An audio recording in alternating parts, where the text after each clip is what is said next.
और एमपी अब तक में सबसे पहले बात होगी बांग्लादेश में हिंदुओं पर हो रहे अत्याचार को लेकर। दिखाएंगे कैसे प्रदेश भर में हिंदू संगठनों ने हल्ला बोला है। साथ ही बताएंगे मोहन कैबिनेट की बैठक में किन अहम प्रस्तावों को मंजूरी मिली है। मोहन भागवत के किस बयान का बाबा बागेश्वर ने समर्थन किया है वो भी जानिएगा। वन विभाग के एक्शन की खबर भी बताएंगे। इसके अलावा बढ़ते प्रदूषण पर नगर निगम के बड़े फैसले के बारे में भी आपको बताएंगे। और कलेक्टर की जन सुनवाई के दौरान आखिर क्यों एक परिवार ने सुसाइड की कोशिश की वो भी देखिएगा। साथ ही डबल मर्डर केस में एक बड़े खुलासे के बारे में भी आपको बताएंगे। तो बने रहिए हमारे साथ। एमपी की खबरों का रुख करेंगे, लेकिन इस बीच बड़ी खबर छत्तीसगढ़ से। तो छत्तीसगढ़ से बड़ी खबर है। बिलासपुर से इस वक्त की बड़ी खबर, आरक्षक भर्ती प्रक्रिया पर रोक हटा दी गई है। जहां रोक लगी हुई थी उसे हटा दिया गया। हाईकोर्ट में मामले पर आज सुनवाई हुई हाईकोर्ट में, और हाईकोर्ट ने भर्ती प्रक्रिया जारी रखने के निर्देश दिए हैं। पुलिस कर्मियों के बच्चों को मिलने वाली छूट को हटा दिया गया है। शहीद पुलिसकर्मियों के बच्चों को छूट मिलेगी।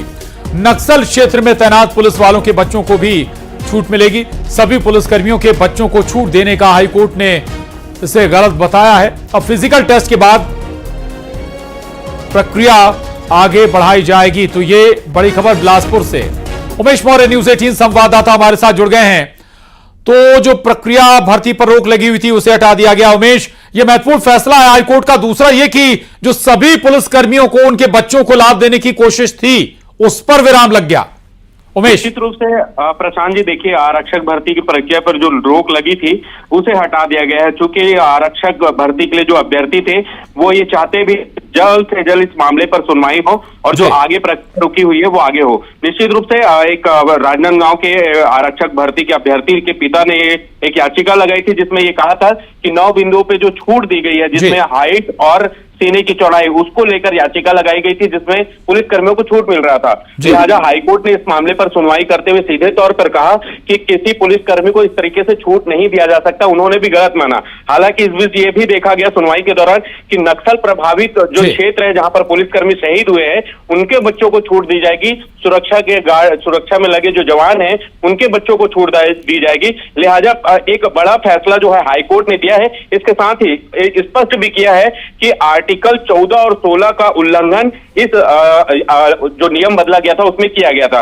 अब फिजिकल टेस्ट के बाद आगे की जो प्रक्रिया है वो शुरू की जाएगी। निश्चित रूप से कहा जा सकता है आरक्षक भर्ती की जो प्रक्रिया पर रोक लगी थी उसके हटने से आरक्षक भर्ती के जो अभ्यर्थी हैं उनको राहत मिली है। बिल्कुल बिल्कुल उमेश, एक लिहाज से देखें तो ये उन परिवारों के लिए भी हौसला अफजाई है जिन्होंने जिन पुलिसकर्मियों ने या पुलिसकर्मियों के परिवारों ने किसी को खोया है अपने, या फिर जो नक्सली बेल्ट में अभी भी तैनात हैं, उनकी हौसला अफजाई भी है एक लिहाज से। निश्चित रूप से कहा जा सकता है। आप सोचिए प्रशांत जी कि ड्यूटी के दौरान वो शहीद हो जाते हैं और उन्हीं के बच्चे अगर आरक्षक भर्ती में आ रहे हैं तो ये सबसे बड़ी बात है, क्योंकि उन्होंने अपना कुछ खोया है। बावजूद उसके वो ये सोचते हुए आरक्षक और पुलिस कर्मी। ठीक, शुक्रिया आपका उमेश इस पूरी जानकारी के लिए, धन्यवाद। और अब खबर सिंगरौली से है जहां